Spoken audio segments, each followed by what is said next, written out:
देखो मेरे दोस्तों, एक कामयाबी की शक्ल है और एक उसकी हकीकत है। कामयाबी की शक्ल का ताल्लुक़ हमारे जिस्म से है और कामयाबी की हकीकत का ताल्लुक़ हमारे दिल से है। The reality of success and the picture of success, these are two separate things. They've got absolutely nothing to do with each other. 1.25 lakh अंबिया ने आकर हमको ये बताया कि असल कामयाबी वो है जो अंदर की कामयाबी है।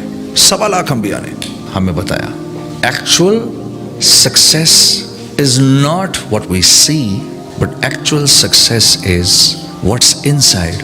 माल है, जैसे कारून के पास था, क्या कामयाब हो गया?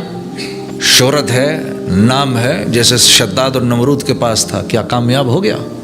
वो तो अपनी किसी कबीले का सरदार है, जैसे फिरौन था, क्या कामयाब हो गया? नहीं मेरे दोस्तों, नहीं।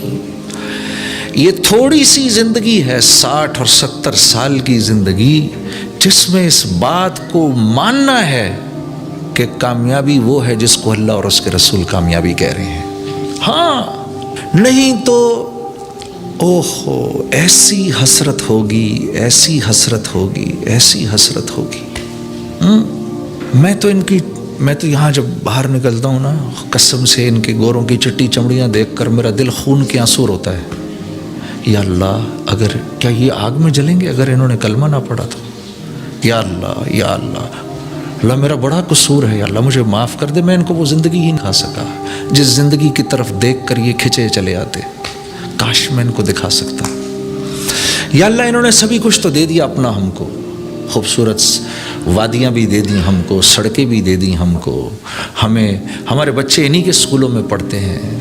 हाँ, यहाँ तक कि हम इन्हीं के हस्पताल इस्तेमाल करते हैं।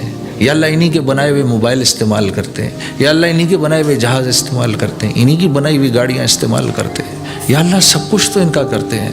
हम तो देने वाले थे, हम कब से लेने वाले बन गए?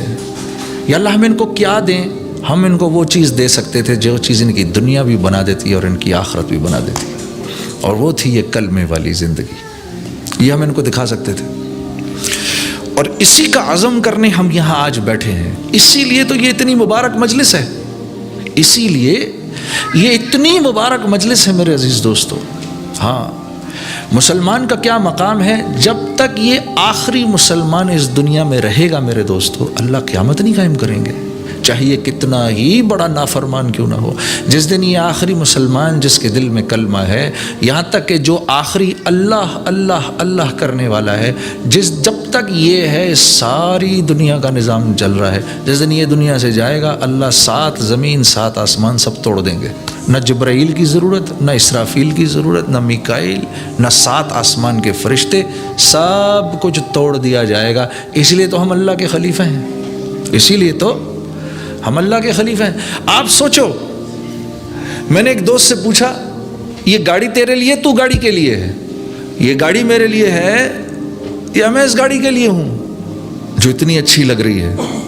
नहीं, ये गाड़ी मेरे लिए है। ये गाड़ी ना हुई तो मेरे काम फिर भी बन जाएंगे, मैं ना हुआ तो ये चल नहीं सकती। इसी तरह ये सारी की सारी कायनात सिर्फ मेरे आपके लिए है, सिर्फ मेरे आपके लिए। क्या अल्लाह को क्या पड़ी थी? घोड़ा हरी घास खा रहा है तो हमसे कहता तुम नीली घास खाओ, हमको खानी पड़ती। वाह, 4 तो मौसम दे दिए, 4 मौसम दे दिए, चारों मौसमों के मुख्तलिफ फल दे दिए, और हर एक का मुख्तलिफ मज़ा दे दिया। यहाँ के सेब का मज़ा कुछ और, जापान के सेब का मज़ा कुछ और, पाकिस्तान के सेब का मज़ा कुछ और। हज़ारों तरह के आम दे दिए, अंगूर दे दिए। किसके लिए? ये चीज़ें तो इंसान के अलावा अल्लाह की कोई मखलूक नहीं खाती। सोचो, दुनिया में एक जानवर होता जिसको अंगूर खाने का शौक़ होता, हमको एक अंगूर का दाना ना मिलता, पागल हो जाते हम, यार इसको मारो भाई खुदा के लिए, सारे अंगूर खा गया। ये सब कुछ हमारे लिए है। ये सारी कायनात के मज़े, इसकी अय्याशियाँ, ये खूबसूरत पहाड़, ये झरने, ये जानवर। और अल्लाह ने एक और काम अजीब सा कर दिया, ना मुर्गी को पता है उसने अपनी जान का क्या इस्तेमाल करना है, ना घोड़े को पता, ना हाथी को पता, किसी को नहीं पता। अल्लाह ने वो सारा का सारा इल्म दिया इंसान को।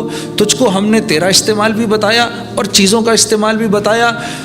ان تمام چیزوں کو تیرے لیے بنایا اور تجھے اپنے لیے بنایا. ہاں میرے دوست, ہاں. اور دنیا میں کیوں بھیجا؟ دنیا میں کیوں بھیجا؟ دنیا میں بھیجا تاکہ ہم ایک شاندار موت بنا سکیں. دنیا میں کیوں بھیجا؟ دنیا بنانے کے لیے یا آسٹریلیا بھاگنے کے لیے؟ نہیں نہیں. تو لاہور میں رہتا ہے, وہاں بھی تیرا وہی کام ہے. تو سڈنی میں رہتا ہے, یہاں بھی تیرا وہی کام ہے. تو نیو یارک میں رہتا ہے, وہاں بھی تیرا وہی کام ہے. ہاں, اللہ کے حکم بدلے نہیں وہاں سے ادھر ادھر آگے پیچھے ہو جانے سے. نہیں نہیں نہیں, ہلکی پھلکی گنجائشیں ضرور نکلیں, لیکن حکم وہیں کے وہیں ہے کہ تجھے دنیا میں اس لیے بھیجا گیا کہ مرنے سے پہلے تجھے اس بات کا احساس ہو جائے کہ تجھے دنیا میں کیوں بھیجا گیا ہے. ہاں میرے دوستو, جس طرح بچہ ماں کے رحم میں رہنے کے لیے نہیں, انسان دنیا میں رہنے کے لیے نہیں. ہم تو جنت کی مخلوق ہیں. میں آپ کو نعت بھی سناؤں گا. ذرا تھوڑی بات اس لیے کر رہا ہوں تاکہ میرا اپنا پہلے کچھ ذہن بن جائے. انشاءاللہ نعتیں ضرور سناؤں گا, فکر نہیں کریں. وہ سنے بغیر تو آپ لوگ چھوڑیں گے بھی نہیں. ہاں جی, ہاں, ہم تو جنت کی مخلوق ہیں.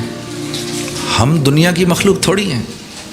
ایک گھر سے ہمارا دل تھوڑی بھرتا ہے, ایک سونے کی وادی سے ہمارا دل تھوڑی بھرتا ہے. اللہ کے نبی کا ارشاد بتاؤں آپ کو, آپ نے فرمایا, کم و بیش الفاظ ہیں, انسان کے پاس 2 سونے کی وادیاں ہوں, اس کا دل کرتا ہے کہ مجھے پھر بھی دل کرتا ہے تیسری مل جائے. اس کے پیٹ کو تو صرف قبر کی مٹی بھر سکتی ہے. اللہ کے نبی کا ارشاد ہے. ساری دنیا کے انسان مل کے, ساری دنیا کے انسان مل کر ایک انسان کی ایک خواہش کو بھی پورا نہیں کر سکتے. ساری دنیا کے انسان مل کر. کیوں؟ کیونکہ یہاں ہمارا دل نہیں لگتا. ہم تو جنت کی مخلوق ہیں. ہمیں تو ہزاروں کے قریب گھر چاہیے, ہمیں محل چاہیے. ہم میں سے کوئی بیمار نہیں ہونا چاہتا, ہم میں سے کسی کو بڑھاپا نہیں چاہیے, ہم میں سے کسی کو کمزوری نہیں چاہیے, ہم میں سے کوئی ہم میں سے دنیا کے اندر اللہ نے پابند کیا اپنے ساتھ ایک بیوی رکھ, گنجائش دی 3 اور کی. ہاں, لیکن اس کے باوجود بھی خواہش ہے ایک سے زیادہ بیوی ہو. یہ ایک فطری بات ہے. کہا یہ ساری خواہشات تیری جنت میں پوری ہوں گی. یہ انسان تو ہے ہی نہیں یہاں کی مخلوق. اب جس کو جنت کا نہیں پتا, اس سے زیادہ پریشان آدمی کوئی ہو سکتا ہے؟ اسی لیے تو ہم انبیاء کا شکر کرتے ہیں, وہ آتے ہیں آ کے ہمیں بتاتے ہیں جس جہان کو تم ڈھونڈ رہے ہو آؤ ہمارے پاس آؤ, ہم تمہیں بتاتے ہیں وہ جہان کہاں ہے. تبھی تو مسلمان مطمئن رہتا ہے. ہاں, تبھی تو تھوڑے کے اوپر مطمئن ہو جاتا ہے. یہ لوگ جو ڈزنی لینڈ بناتے ہیں, کیوں بناتے ہیں؟ وہی جنت ہی تو ریکریٹ کرنے کی کوشش کرتے ہیں جو ان کے دماغوں میں پھنسی ہوئی ہے. یہ بھی میری آپ ہی کی طرح ہیں, جنت سے نکالے گئے. تو اللہ ظالم تو نہیں ہے. یہ ساری خواہشات بھری ہوئی ہمارے اندر, نعوذ باللہ, اور اللہ پاک کوئی ناانصاف تو نہیں ہے. ان تمام خواہشات کا دل کے اندر ہونا اس بات کا ثبوت ہے کہ اس جہان کے بعد ایک جہان ایسا کہیں آنے والا ہے جہاں یہ ساری خواہشات پوری ہوں گی. اور جو مجھے اس جہان کا بتا دے وہ میرا سب سے بڑا محسن ہے. ہاں میرے دوستو, ابھی مولوی صاحب نے کیا پڑھا, ان الذین قالوا ربنا اللہ ثم استقاموا. ساری بات کا لب لباب مولانا نے بیان کر دیا.